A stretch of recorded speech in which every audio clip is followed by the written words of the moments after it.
My name is Isa Tuba. I'm the global community coordinator.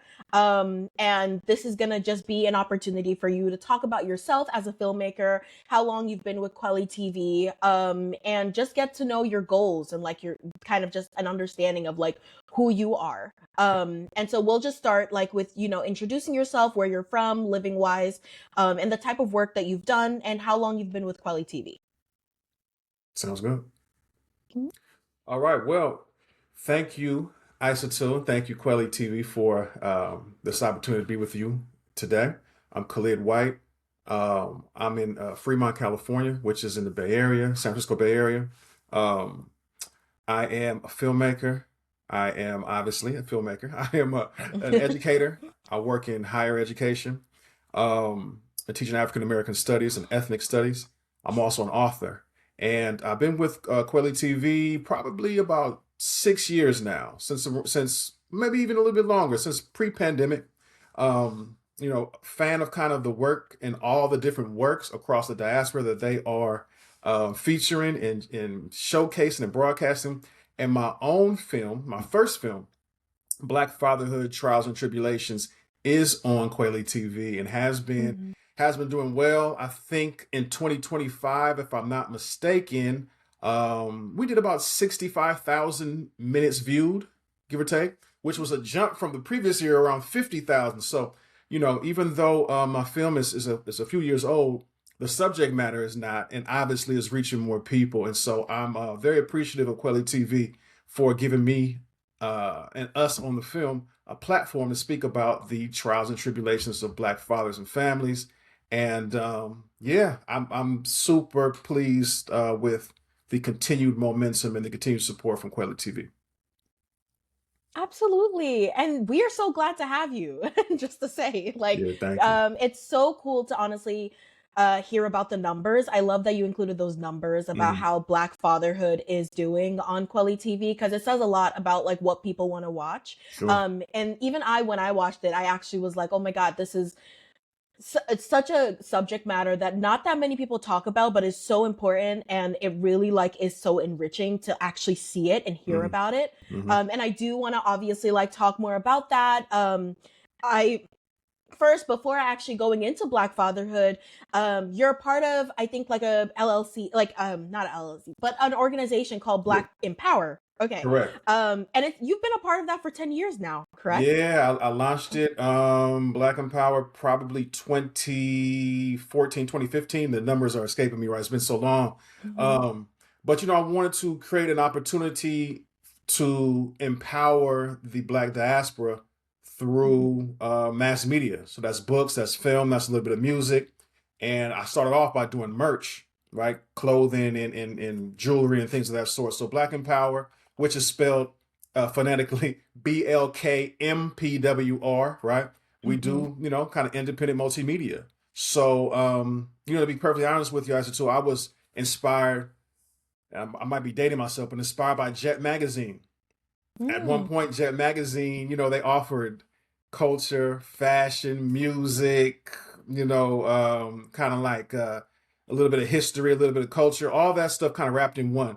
And then from Jet, I got further inspired by like the Source magazine and Vibe magazine, right? So they kind of encompass all of those different aspects of, African American culture and the culture of people of African descent. And so I wanted to do the Mhm. same when I finally got the chance to kind of do my own thing. And so Black Empower has been kind of my creative baby, and this is really a spin off of reading Jet and reading the Vibe and Source and things like that as a child and as a young person, but then also wanting to put some positivity and some reclaiming some images and some narratives for ourselves, and that's where the empowerment piece comes in. I love that. Yeah, Mhm. that's great. Cause I did notice that like, it seems like you center your life around like education, empowerment, and equity. Like Yeah. those are like the main values that I've seen. And when did that really stop being just ideas and start becoming like more personal? Like, for you to actually create something that can speak to those three Hmm. ideas. That's a great question. It became personal for me in 2013, 2014 after I saw or not saw, but after I kind of like the witnessing on TV of the murder of Michael Brown in Ferguson, Missouri.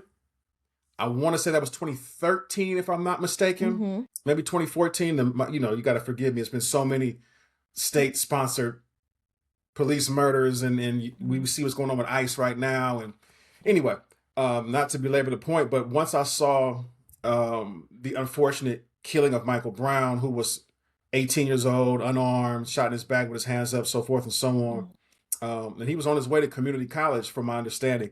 And, I'm a community college educator, so that kind of was personal to me. And then take it even a step further, when I was watching on TV, they mentioned like, well, hey, if Michael Brown's father was involved in his life, if Michael Brown, had a dad, such and such wouldn't happen. And this, they kind of insinuated that, right, without saying it directly. And so it really just made me upset as an educator and also as a father. I'm a father of two. I have two daughters myself. So I couldn't bring Michael Brown back, and I couldn't stop what was going on in Ferguson, Missouri personally, but, I could add my 2 cents to what I felt was important to add to the conversation, a nuance or some layers to it. And I want to give Black fathers a different vantage point in the mass media. I don't have a platform as big as CNN or ABC or NBC, but I can do what I can do. And so that's how Black Empower was born. And it was really kind of to put some more leveled and nuanced and empowering, and just the counter narrative to what mainstream media shows. And so, I started doing that, and it's really an extension of the classroom for me. But now I can teach outside of the borders of the classroom through books and film and everything else that I do. Yeah. Yeah, no, that's really great to hear. That's kind of why I wanted to ask it, because I noticed like that's really been your bread and butter. And it's really cool. And to be honest, actually to be honest, I also kind of vaguely remember actually 2013, 2014, with Michael Brown. I was a lot younger then, so I feel like I didn't really have the full understanding, but I did have my father then at that time, who unfortunately has passed now. Condolences. And for me, yeah, no, it's totally fine. Thank you. And for me, it was something that I definitely had a conversation with him about. I think at the time I didn't maybe understand it fully, but he did, and that's the beauty of like having the Black fatherhood, because they know these things and they can talk about it, especially with their children who they know is going to go out into the world, right. And possibly have to go through these things, especially like with what we're going through now. And I appreciate you mentioning that. So thank you. I think honestly, especially even just you mentioning about this whole idea, if he had a father, and, I want to talk about actually your film, like what was, and I want to say first, like, I like that you start the film off with like, what's the ideal idea of a father? I think that was kind of, or something to that sort. Yep. And I was just like, that is a great question, because I feel like May media kind of makes it seem like there should be this like definition, but it's like there really shouldn't be, like, just for any other father, like in general, like fatherhood has a lot of there's a lot of ideas kind of like connected to it. And I would love to know, like, what was the process for you when you were creating that film, when you were casting some of the individuals that you had on the film, and especially I saw that you spoke with kids as well, like asking them. Yeah. So yeah. Well, yeah, and thank you for kind of pointing those out, right? Pointing those different points out, vantage points. You get some vantage points from fathers themselves. You get some of the vantage points in the film from children, and you get some of the vantage point even from women. We have to have the yin and the yang in the documentary to make it kind of full and complete. But to be honest with you, the people that I chose were just people who I had some level of friendship with already, so I could just talk to them kind of more in a friendly style and friendly manner. But these were also people that I knew that were hands-on and involved with their children. And so I just wanted to get them to give their vantage point, to give their ideas, to give their perspective on what it meant to be a father or the ideal father. And not to say that any of us are, but these are some attributes. These are some characteristics that we can try to strive to attain and to achieve. And they're the same characteristics for Black fathers that there are for white, green, orange, or blue fathers, right? We all kind of want to achieve these different things. It's just that us, because we are melanated and we are black or we're of African descent or whatever language you want to put on it. The issue in America of the social construct of race always supersedes everything else, right? Mm. So race is always a factor in the United States. And so, we have just been, through the mainstream media lens and other reasons, we have just been cast as deadbeat or uninvolved and unconcerned. And I just know that it's not the full picture. Yes, some of that exists, absolutely, but some of that exists across all races.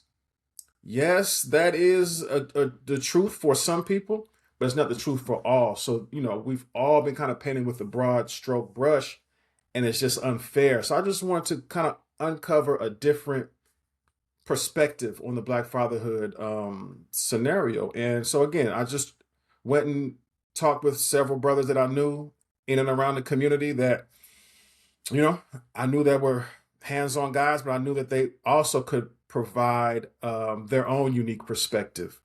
Whether we're talking about biracial father, whether we're talking about a single father, whether we're talking about a father and grandfather, whether we're talking about a father with multiple kids by multiple women, these are real scenarios that we face and that we are placed in and get ourselves into. But, at the end of the day, the common thread is throughout all these guys, they've taken the responsibility of fatherhood head on. So I wanted to show that. Yeah. Yeah. Yeah. No, that's amazing. I love, there's like a chapter, it's kind of like the raising daughters chapter. Yeah. I like that one mainly because I was a daughter. Sure. But Sure. I really loved like watching that because it really makes you kind of like feel seen. I thought about my own father and like the idealistic kind of like Black father to me was him, Mm. like he was very involved. And I There you go. loved watching one of your talents, like when they were with their own child inside the car, I think, and Yeah. they were just like talking and playfully, like, that's not something that we see in mainstream most of the time. Right. So I appreciated that. Like Cool. I Yeah. did, because it's more real and it's the truth. It's not always black and white, of course, and it's not always negative, Mhm. like some people have those situations, but I think this is also a narrative that is not spoken about and is there as well. So that's what I really liked about it. Right on. I think you also kind of like describe yourself a little bit like as like an education practitioner. I like looked Yeah. on your LinkedIn. But not just an educator. And I want to kind of get like an idea of like, what is that distinction to you? Like, what is your day-to-day work when you're working with your students? Like, how do you bring in your ideas? I also know that you like have your own like production company, pipelines to possibilities. Like, how do you kind of mix all of those different facets of yourself while working both with your students and working as a filmmaker? That's a great question. And to be honest with you, I think there's no kind of silver bullet answer, but I do get a chance to be me in each of these settings. I can bring myself to the table, so I don't have to fake a front or pretend. And I think that enables me and allows me to cross these different genres and different sectors, right? But I think, too, also to that point, confidence and self-esteem is vital. It's critical. Yeah. When I work with students, and I work with primarily students of color, right? Whether it's Latinx, Asian, Black, Middle Eastern, so forth and so on, right? That's kind of like the mixture of my classrooms. So many of them have had negative experiences in the education system, so their self-esteem and their confidence in a lot of cases is bruised. Their ego's been bruised, and it didn't necessarily get bruised. I work again in higher ed, so it's 19, 20, 21-year-olds, but that 7-year-old, that 8-year-old, that was when the bruising happened. That 12-year-old, that 13-year-old, that's when the confidence and self-esteem. So a lot of it for me is confidence, self-esteem building, and seeing yourself as a person who's capable, right? So once I get you to kind of feel and get you to understand that you are capable of being great and of doing X, Y, and Z that you want to accomplish, it's easier to teach you. So it's making personal connections, it's seeing you, like how you said you felt seen. It's bringing that to the table, to the classroom. And, unfortunately, that's what a lot of Black educators do, but we don't get necessarily credit for doing because you can't quantify that, you know? But that's part of, that's part of what I do. So whether we're talking about in a classroom setting or whether we're talking about behind the camera lens, right? I want to make sure that people feel seen and that they have their experiences validated, even their bad experiences. You may have had some very negative experiences in education. I don't want to say, oh, that was then. No, you take that experience with you when you go different places and how you show up, right? So it means something to have a person feel seen and feel validated, regardless of race, regardless of gender, regardless of class. That's the empowerment piece. So I bring that to Black Empower. I bring that to the film. I bring it to the books. I bring it to the pipelines, the possibilities work that you mentioned. Try to take that with me, and take that to kind of sprinkle that on people. Don't always work. It's not always a silver bullet, magic bullet. It takes some time. It takes some some development and some building up to that. But Yeah. that's the education, that's the empowerment, and that's the equity. You feel like you own part of this. You can achieve it. You can have some ownership in this. That's what I do. That's Black Empower. That's great. Education, empowerment, equity. I love that. Yeah. And like I was even wondering too, because community colleges, like as you said, you work at a community college, Yep. and HBCUs are often talked about but not always listened to. Sure. What do you wish more people understood about the power of those kinds of institutions?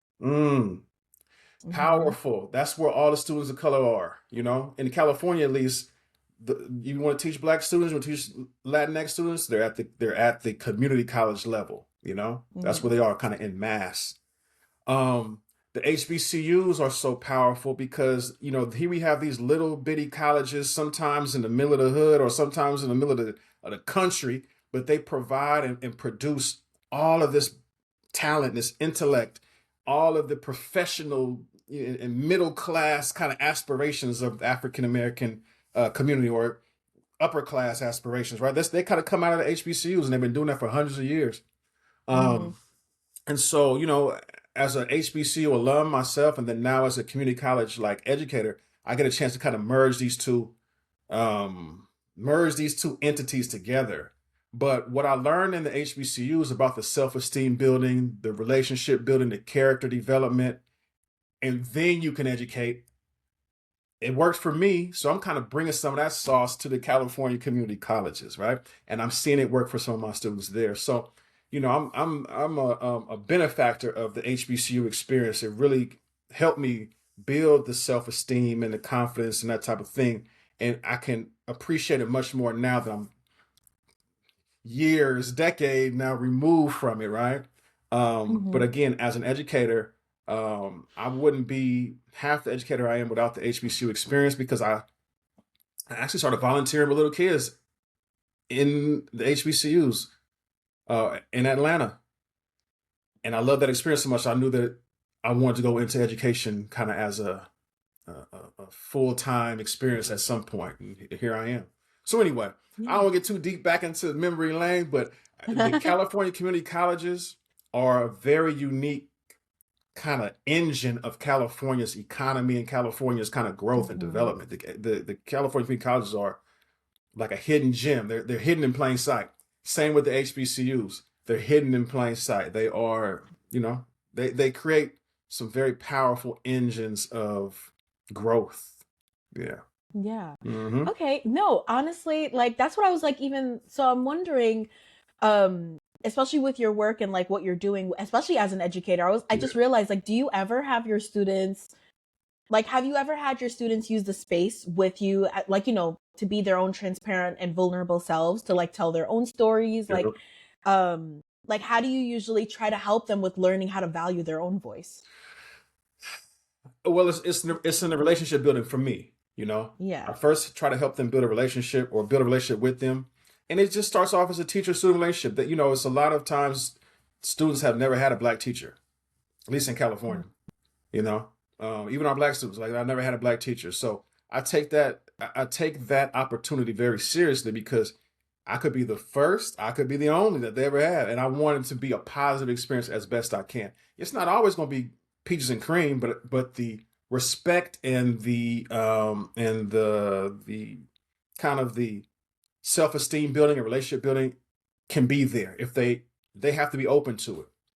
So anyway, once they're open to it and building their relationship over time, then I can help them to kind of feel comfortable in sharing their experiences and being vulnerable or transparent. And case in point, I have a new film out. It's not on kweliTV yet, but it's Okay. called Glass Ceilings. It's about a Yes. former student of mine. Her name is Martha Corinne. She's a singer. She's a very talented singer, up and coming singer.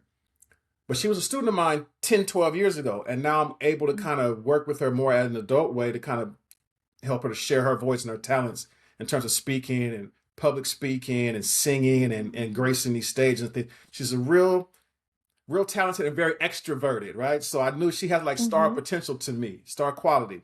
And on top of that, we were able to kind of share her story with this film called Glass Ceilings. So anyway, you can Love find the music by that. Martha Corinne on all Okay. streaming platforms, and Uh, we're what taking the about film different places. kweliTV? Okay. Yeah. Oh, that's so cool. I Hmm. love that you went back and you're like working with her. Is it like it's like a documentary kind of Short like documentary. following her Yep. life kind of thing? Short doc. Okay. Yep. Short I doc. love that. We actually Well, just we we just love we that at just Quelly were. TV. Say it again. I said we would love it at Quelly TV. Yeah, I definitely want to bring it to Quayle for sure, for sure. That's on the list of things to do. Yeah. Okay, cool, Hmm. cool, great, great. Wait, but you were gonna say something. Well, I'm saying we're taking it kind of around like the film festival circuit right Oh, now and doing things okay. like Yep. that. We actually we were a finalist for the California Music and Film in the documentary category, the 9th annual California Music and Film Awards in San Francisco. So, fingers crossed. Hopefully, we'll get the award. But we were selected as a finalist, or Glass Ceilings was selected as a finalist. So it's a testament to, again, her talent, but also being able to provide an outlet for her to showcase that talent. And I'm happy to do so through Black Empower. Yep. 110%. That's great. Oh my gosh, even just being a finalist is like so cool. So It was. clap to Thank you you. guys. It Yeah. is. I It love is. that. Yeah. Thank That you. is still just very high there. Thank you. And because what I was even wondering is like, how has even you being a professor, like without just being a professor, like how has being in the classroom and working with this girl, Yeah. how has that changed you as a person, like over time? Not just as a filmmaker, but just about like your kind of belief system, the things that you like to work on, what you really want to do, even if it's for the future, Hmm. just in that way. You can take your time. Huh. Yeah, that's actually a really deep question. The more I think about it, I kind of see it like this. When we came from Africa in those boats, forced, not when we came, when we were forced from Africa in those ships, we brought a lot of we weren't able to bring a lot of things with us that we can hold materially, but we brought a lot of things with us. Everything from the head and the heart, right? So, one of the things that was brought over was this storytelling gene. We see it, kweliTV, a bunch of storytellers across the diaspora, right, from around the world. We see it in our musicians. We see it in in some of our politicians. We see it in some of our leaders. We see it in some of our grandmas who tell these stories. And anyway, that storytelling gene, I'm seeing it more and more. That I think that's one of the talents, one of the gifts that I was given ancestrally and also from God. It's the power to tell stories. And again, the Jet magazines and the Source magazines and the Vibe, I used to like devour those, and those were stories that were being told, right? So anyway, long story short, yeah, I teach, but more than just teaching, or in addition to just teaching a subject matter, I'm a storyteller. And that's how we learn. That's how we impart knowledge. That's how we impart wisdom. That's how we learn about ourselves. So the more that I work with these young people, it allows me to become a better storyteller. And that can inform the classroom. That can also inform other spaces, the public speaking space, the book space, the film space, so forth and so on. So it all works together for me, the way I see it. As this is culturally, this is what I like to do, but it came genetically through the DNA across the waters and all that type of stuff. It's storytelling. And we've had some very, very, very powerful storytellers, from Dr. King and Malcolm X all the way to, Yep. you hear a person speak like Maya Angelou or Jill Scott who sings, like all these different great storytellers, and I'm a benefactor of kind of all of those. So Yeah. Oh my mhm. gosh, 110% off to all of us. Like I totally understand that. Because like even for me, like I love storytelling as well, Yeah. even just producing or working with like fellow filmmakers like yourself. It's just been so rewarding Hmm. and talking to all of you guys because I'm just like, wow, we just have so much passion and Yeah. for our own stories that we want to bring out into the world.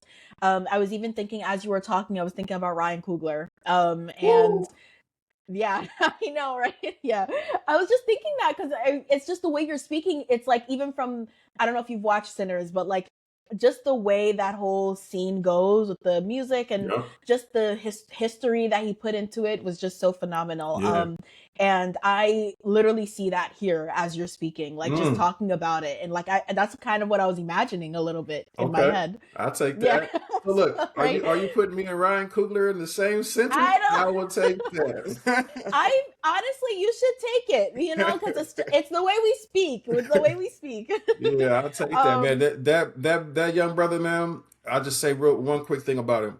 I don't think he's ever put out a bad project. Ever since the first thing I saw from him was Fruitvale Station, which is it's a mhm, local story, right? All the way to Sinners and Black Panther and everything, Creed and the documentaries on Hurricane Katrina. Man, dude is an awesome storyteller. He has an awesome team that he works with. He's great at what he does. And so yeah, I received that. I'd love to be put in that context with mhm. him. And I'll put you I guys think together. he's the man. No, he's the man, the storyteller man for sure.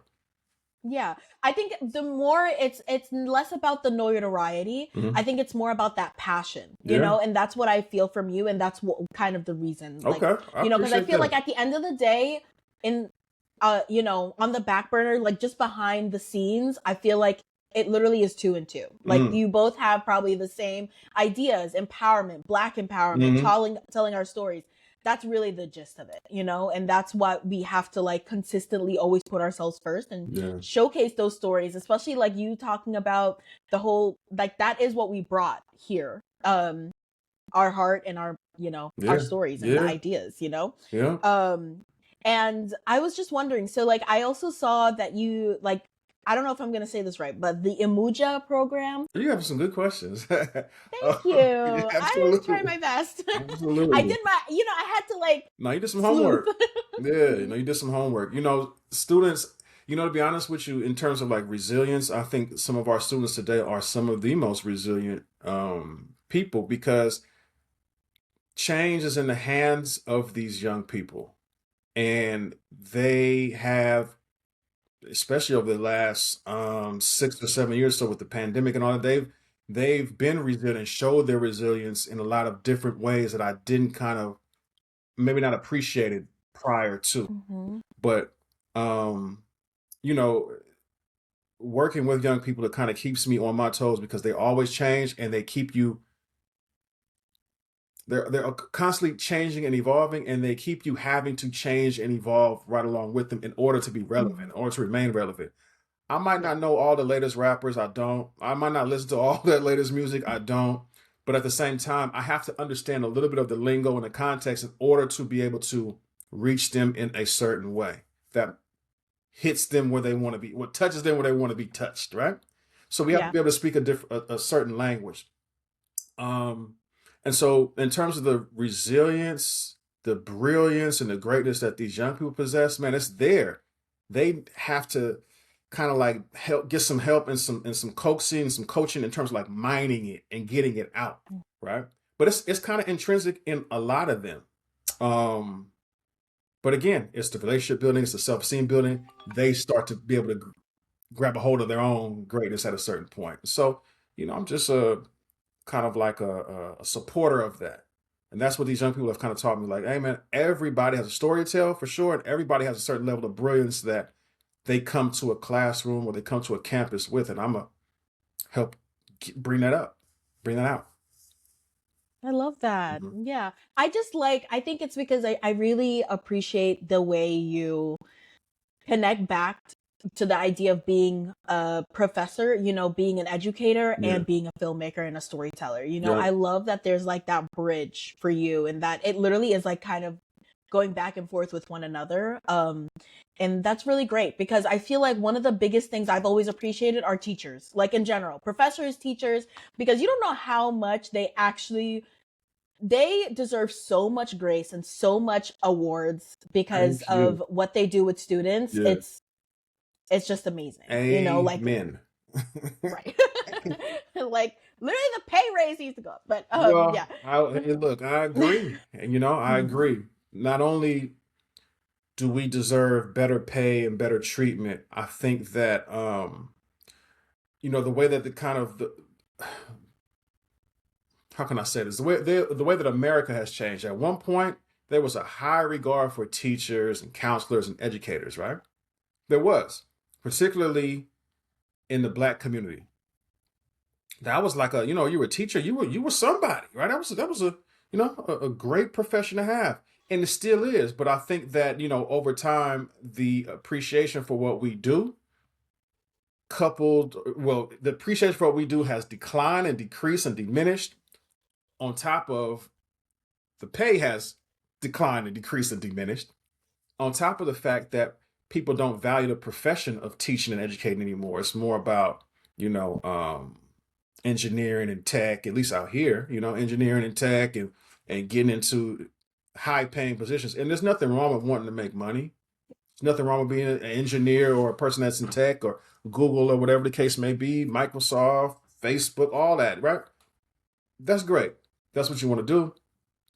But there's been like a premium put on those type of things and not a premium put on the people who are actually doing the grassroots educating and working with young people, right? That's been kind of like devalued nationally. And so we just see a huge decline in Black teachers and teachers walking away and, the great resignation, all that, man. It's like, it's just you can look on your social media, you can see how teachers are disrespected every single day. And it's sad. It is completely sad.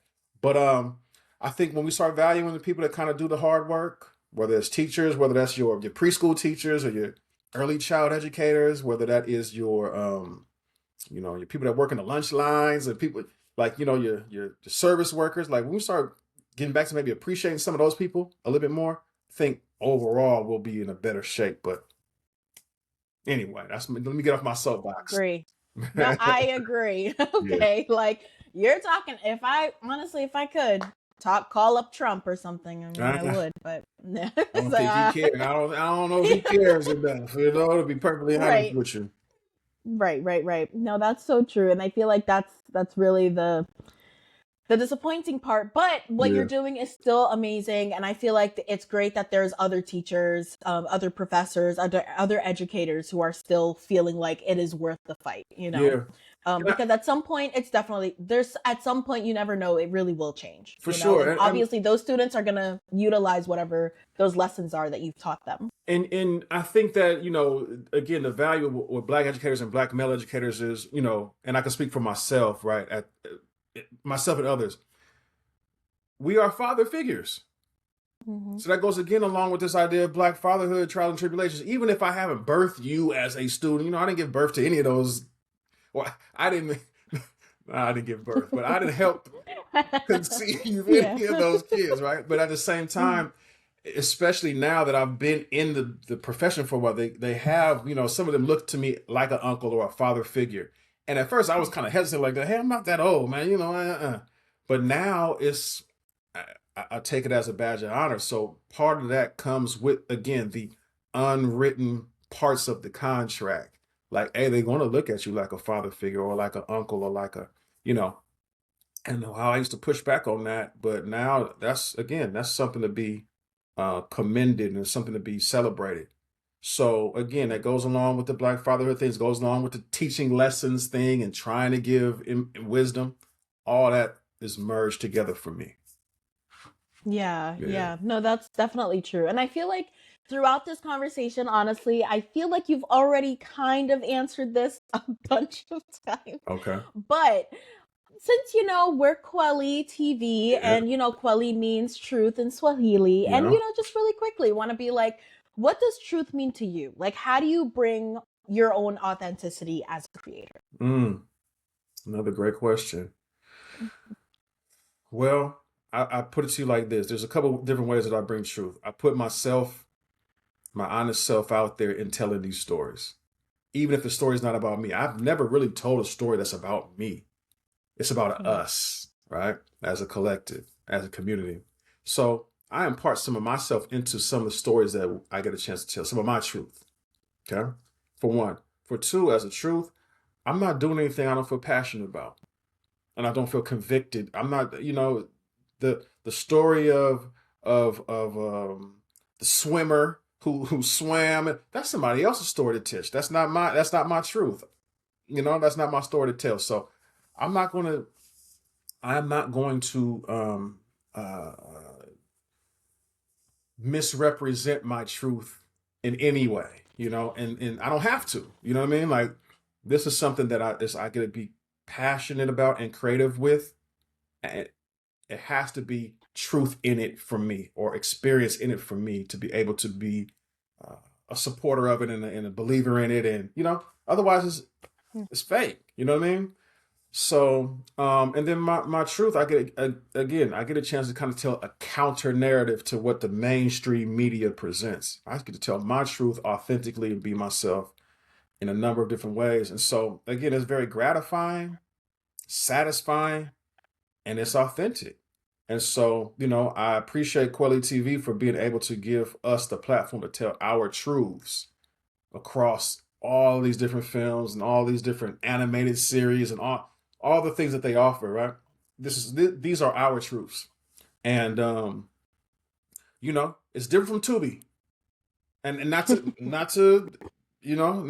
compare to, that's a different truth. We get a chance to tell some other truths, some counter narratives on kweliTV. So I bring my truth with me where I go. You know? Yes. Yes. Say that again. Mm-hmm. Aren't we all? We're all trying to bring our truths to everything that we do. For sure.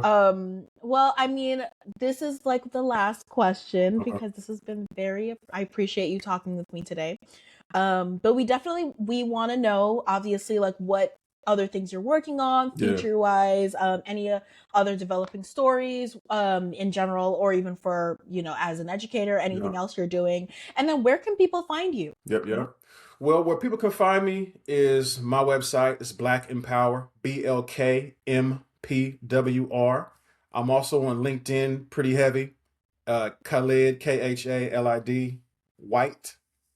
Um, Pipelines to possibilities.org is another place you can find me. I'm in a couple different spaces, right? Mm-hmm. So, I'm online. You can find me, but more than anything, you can find me in classrooms and on campuses throughout California and other places. What's in the works? Couple different things in the work, I said, to be perfectly honest with you. Right now, as I mentioned before, my latest film, Glass Ceilings, featuring Martha Corinne. We're taking that to different, film festivals, different campuses, different colleges, and things of that sort. Really trying to empower our young women, and hopefully they can see some of them resonate through Martha Corinne's story. And I do a lot of males of color and Black male centered things. I wanted to also try to show a little bit of the gender balance, and trying to tell a story that kind of centers around women, and Black women in this case. As a father of two daughters, I think that's it's important for me to kind of understand that balance a little bit, and to live in that truth, you know. So again, Glass Ceilings is the latest film that I'm working on. I got a couple different, book projects that I'm currently working on as well. I love to write. My love of film first and start off as I love to read and write. So I have a series of children's books, Little Brother, Little Sister children's book series. I also have the Black Fatherhood Trials and Tribulations book, right? Again, so the film started off as a book, and it just happened to develop into a film, right? Into a doc. So yeah, I got several different things. The success of the Black Fatherhood book and film led me to kind of want to create more. So a lot of different things that are out there and a lot of different things that are on the way. Yeah. That is so amazing. I didn't even realize like you have the book. Oh my goodness. I Yeah. wish honestly, let us know where we can get it, okay? Black Absolutely. Fatherhood. Absolutely. I mean, I hate to put that name out there. Sometimes it's not the greatest name, but Amazon, all my I knew it. right? It's okay. But also you can get it on my website, blkmpwr.com. Black and Power, So Copy. yep, you can get it direct from the source. And to be honest with you, if you're looking at supporting Black business, local business, small business, it's best to get it from the source as opposed to getting it from the bigger platforms, because the money hits the source, right? You spend $15 on a book, $12 on a book. That $12 gets turned around to make more books, or that $12 gets turned around and put in a bank to support these kids who will eat up $12 in half a second. You know what I mean? So, Yeah. that's kind of how it goes with the small business and the indie business. So most of the money is reinvested into making more content and reinvested into making more products, books and film. And so I'm fortunate that I've been getting the support of people for many moons now. Like I said, I've been in business since 2014, 2015. And I don't see myself stopping anytime soon. As long as the brain and the heart are there, I'm gonna keep creating and telling my As truth. you should. Yeah. As you should. Continue creating, continue telling your stories. Because honestly, it'll inspire other people to want to tell their own stories. Right on. And we'll just become bigger from there. And I feel like that community support, just having, our own professors, like it's just such a amazing feeling. I know for some of your students, at least, that I could say from my own experience. But thank you so much for talking with me today. Yeah, I thank you. really enjoyed our conversation. You are so great to speak with. You have such a wealth of knowledge, and it's amazing what you're doing. So I definitely will say that I am, and other probably people are rooting for you. Like we are rooting for Glass Ceilings Thank you. and Black Fatherhood. Definitely everyone should get the book. But yeah, that's all for today that we're going to be speaking for kweliTV podcast. I'm Isa too, and thanks so much for talking with us. And thanks, Khalid, for being here. Thank you for having me. Appreciate you.